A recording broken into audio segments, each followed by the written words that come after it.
안녕하세요. 가치남입니다. 4월 27일 화요일 국내 시장이 마감되었습니다. 오늘도 그렇게 썩 좋았던 흐름은 아니었었는데 그래도 지수만 봤을 때는 확실히 시장에 힘이 있는 것 같아요. 지금 보시는 것처럼 코스피 같은 경우에도 내내 좋지 못했었거든요. 그런데 장 막판에 기관의 매수세가 들어오면서 오늘 거의 보합으로 마무리가 되었고, 반대로 코스닥 같은 경우에는 코스피보다는 뒷심이 조금 부족했던 것 같아요. 그래서 코스피하고 달리 장 막판에 하락폭을 좀 더 키웠던 것 같습니다. 이어서 삼성전자. 오늘 삼성전자는 0.7% 하락이 나왔고, 반대로 SK하이닉스 같은 경우에는 조금은 좋은 흐름이 나왔거든요. 그래서 상대적으로 좀 아쉬웠던 것 같고요. 그리고 카카오. 오늘 카카오는 모처럼 3% 가까운 상승이 나왔습니다. 그래서 오늘 흐름만 본다면 액면 분할 이후 가장 양호했던 흐름이었다고 생각을 하고 있습니다. 이어서 포스코. 오늘 포스코 4% 가까운 큰 상승이 나왔고, 마찬가지로 현대제철도 큰 상승이 나왔습니다. 철강뿐만 아니라 구리 관련주죠. 구리 관련주도 상당히 큰 상승이 나왔고, 대체적으로 원자재 관련주 중에서 저는 구리하고 철강 이 두 가지 섹터만큼은 꾸준히 한번 관심을 가져보는 것이 정말 좋을 것 같거든요. 특히 철강 같은 경우에는 제가 여러 차례 보여드렸던 조선업계, 그리고 건설업계, 자동차 이쪽에서 많은 수요를 요하는 곳인데, 최근에 이 세 가지 산업들이 상당히 업황이 좋습니다.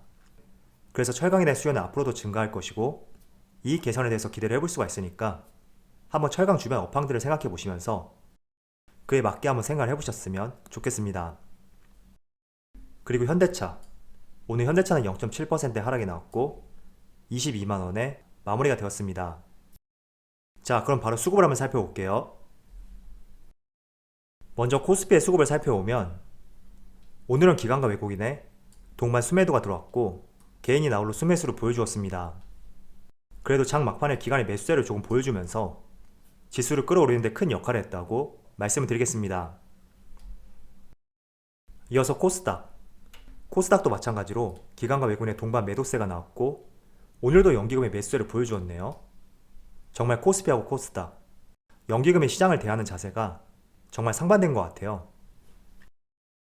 이어서 삼성전자. 오늘 삼성전자도 기관과 외국인의 동반 매도세가 나왔고 특별히 어떤 이슈가 있었던 하루는 아니었다고 생각하고 있습니다. 그래도 내일 모레죠. 29일날 본실적 발표가 있고 이때 컨퍼런스 콜을 통해서 새로운 이슈와 내용에 대해서 언급이 나올 가능성도 있거든요. 그래서 실적에 대해서는 우리가 조금 알고 있기 때문에 그날 컨퍼런스 콜에서 어떤 내용이 나올지 이 부분을 조금 더 신경을 써서 한번 지켜보셨으면 좋겠습니다. 이어서 카카오. 카카오 오늘 기관과 외국인의 동반 수매수가 들어왔고 또 연기금의 수매수를 보여주었죠. 제가 지난번에 카카오와 관련해서 외국인과 기관의 수급을 살펴본 뒤에 진입 시기를 고려해보자고 말씀을 드렸습니다. 그런데 액면 분할이 있고 나서 전체적으로 수급을 보시면 매수보다는 매도 우위에 있는 것을 확인할 수가 있죠. 그런데 전반적으로 지난주 초보다 말로 갈수록 외국인과 기관의 매도폭이 조금씩 줄어들었고 또 어제는 오랜만에 외국인의 매수세가 들어왔어요.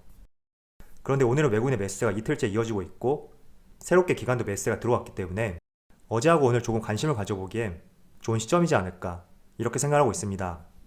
그래서 매수 계획을 갖고 계시다면 기관이든 외국인이든 연기금 이렇게 주요 세력들의 꾸준한 수급이 들어오는지 한번 계속 관심을 갖고 체크해 보셨으면 좋겠습니다.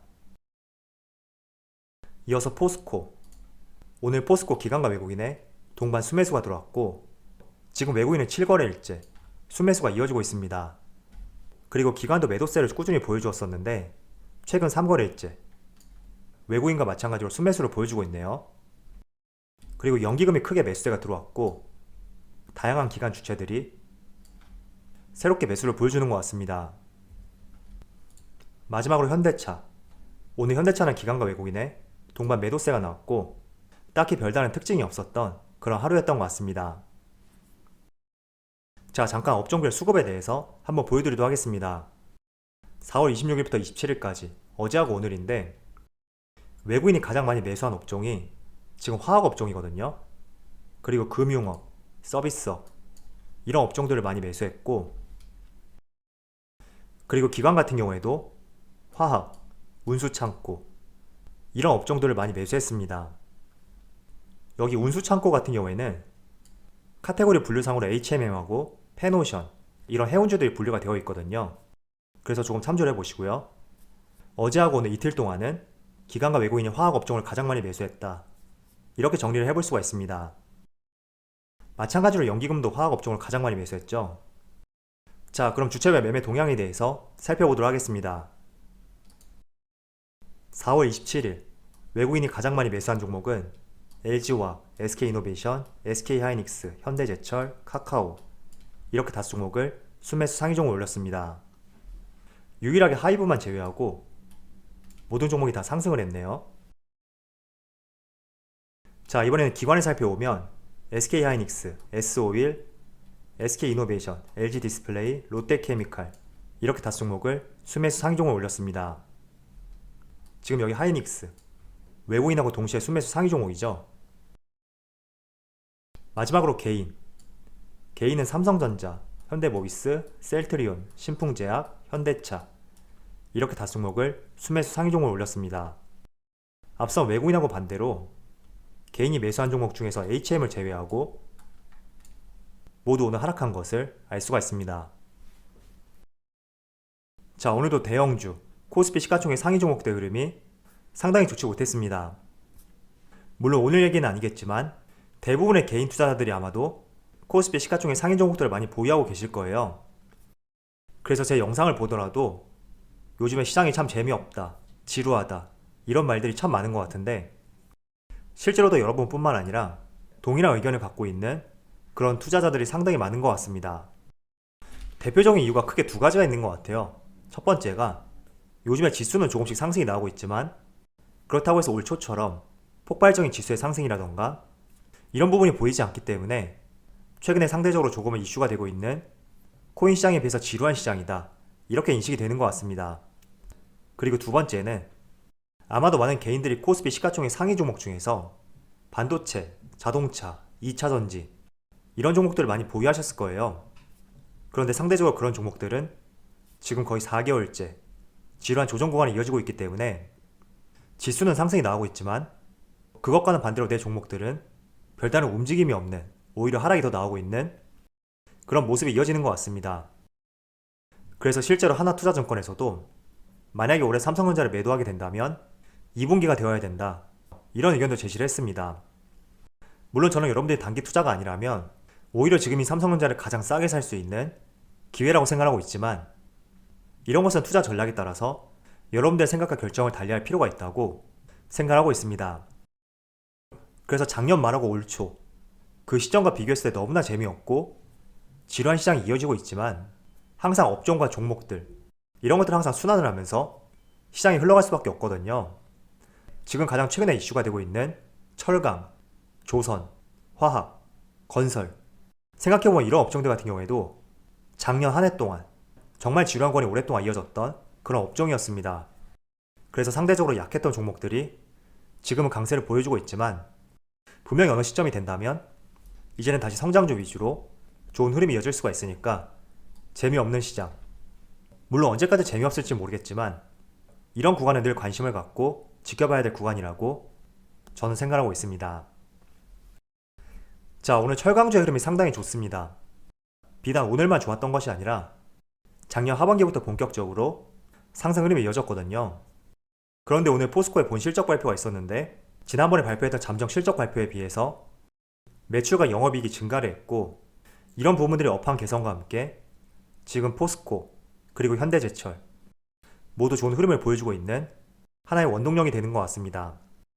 일단 포스코의 1분기 영업이익을 살펴보면 1조 5,500억이 나왔거든요.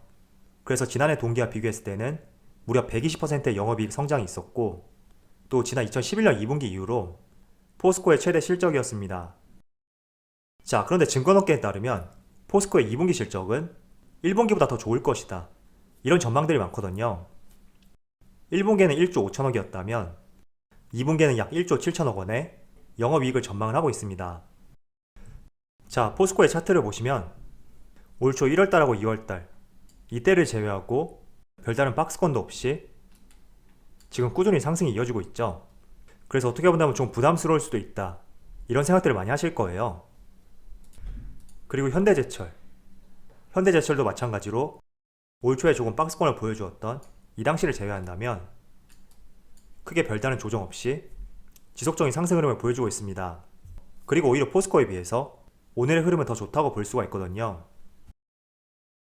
자, 그런데 저는 포스코가 충분히 40만원 이상을 돌파하지 않을까 이렇게 생각하고 있거든요. 그 이유 중에 하나가 단순히 영업이익만 한번 비교를 해볼게요. 지난 2010년하고 2011년 여기 영업이익 그래프를 한번 살펴보시면 이때 당시가 5.5조 원이거든요. 1년 전체 영업이익이 5.5조 원인데 올해 1분기는 1조 5,500억이 나왔으니까 2분기 실적이 더 좋다고 하더라도 조금은 보수적으로 잡고 1분기 실적을 전체 1년에 대입해 본다면 최소 6조 원 이상의 영업이익을 기대를 해볼 수가 있습니다. 자, 그렇다는 것은 작년 2010년하고 2011년 이 당시의 주가를 살펴볼게요. 자, 이 당시에는 최소 40만원 그리고 최대 55만원까지 주가의 위치로 보여주었기 때문에 우리가 단지 10년 전의 영업이익과 비교했을 때 지금의 위치, 비록 단기간에 강한 상승이 나오긴 했지만 충분히 위로 올라갈 수 있는 그 공간은 더 마련되어 있다. 저는 이렇게 생각하고 있습니다. 그래서 분명히 흔들리는 구간은 발생이 될 거예요. 어떤 종목이든지 조정은 없는 것은 있을 수가 없거든요. 그래서 우리가 너무 성급하게만 진입하지 않는다면 충분히 매력적이고 접근해보기 좋은 산업과 종목들, 그런 종목들은 널려 있으니까 항상 여유를 가지면서 언제나 시장을 대응해보셨으면 좋겠습니다.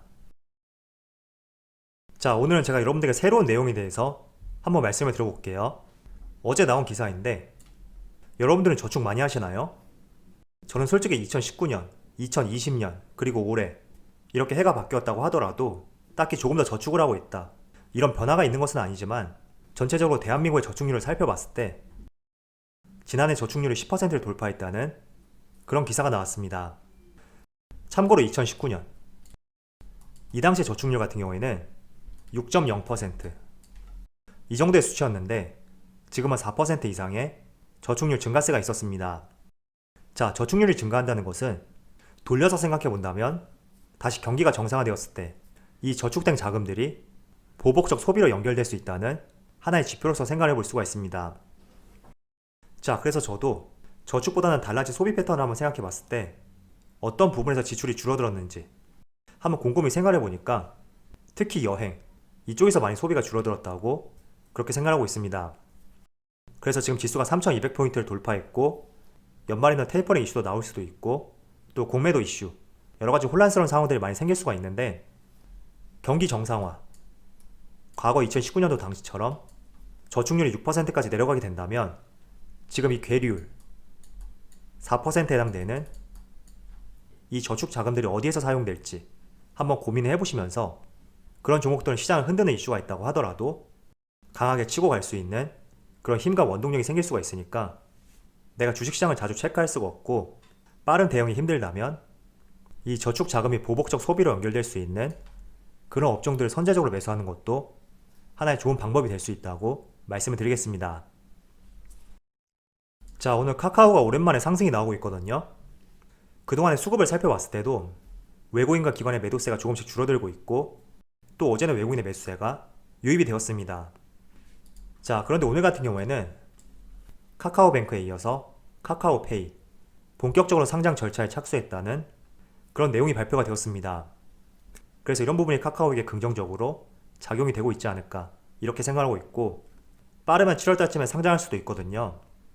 그래서 하반기에 카카오뱅크하고 카카오페이의 상장 일정이 있기 때문에 이런 부분도 한번 관심있게 지켜보셨으면 좋겠습니다. 자, 실제로 카카오뱅크 같은 경우에는 한국금융지주죠. 한국투자금융지주하고 손자회사의 합산 지분율이 약 30%를 조금 넘고 있고 카카오뱅크의 2대 주주로 올라와 있습니다. 그래서 한국금융지주의 차트를 보시면 지금 11만 5천원에서 횡보를 하고 있는데 솔직히 지금 들어가기엔 조금 부담스럽기도 해요. 제가 아마 7만원대였나요? 이 당시에 카카오뱅크와 관련해서 몇 차례 말씀을 드린 적이 있습니다. 그런데 지금은 상당히 많이 상승이 나왔기 때문에 섣불리 조금 들어가기에는 부담스럽지 않나 이런 생각이 드는데 제가 드리고 싶은 말씀은 작년부터 상장 이슈를 살펴보면 오히려 상장 기업보다는 그 상장 기업들의 지분을 갖고 있는 여러 기업들, 그런 기업들을 공략하는 것이 오히려 성과가 훨씬 좋았다고 저는 생각하고 있습니다. 그래서 카카오뱅크하고 카카오페이, 과연 관련된 종목들이 어떤 것이 있는지 이런 부분도 찾아보신다면 여러분들 투자를 할 수 있는 시야를 넓힐 수 있다고 생각을 하고 있고요. 그리고 찾았다고 하더라도 이미 시세가 많이 분출되었다던가 조금은 부담스러운 위치다. 그럴 경우라면 차라리 매수하지 않는 것이 가장 좋은 방법입니다. 그래서 항상 섣부른 투자, 공격적인 매매 이런 것들을 지양해 보시면서 내가 원하는 위치, 자리 이런 것들을 체크하시면서 항상 매수하는 습관을 들여보셨으면 좋겠습니다. 자, 영상 중반에서도 말씀을 드렸듯이 코스피 대형주를 보유하신 분들이라면 참 시장이 지루하고 답답할 거예요. 그렇지만 언제나 산업과 업황이라는 것은 순환매가 돌 수밖에 없으니까 조금만 더 인내를 해보시고 오히려 또 공매도가 재개되었을 때는 올 초에 상대적으로 약했던 종목들 그런 종목들로 새로운 수급이 또 들어올 수가 있습니다. 그래서 오히려 저는 5월달이 되어서 공매도가 있기 때문에 관망을 해보면서 조심스럽게 대응하는 것이 맞다고 생각이 되지만 오히려 코스피 우량주 올 초 대비 많이 하락한 종목이 있다면 차라리 5월달에 한번 기대해보자고 말씀을 드리겠습니다. 자, 그럼 오늘 영상에서 마치도록 하고요. 언제나 여러분들의 성공 투자를 기원하도록 하겠습니다. 감사합니다.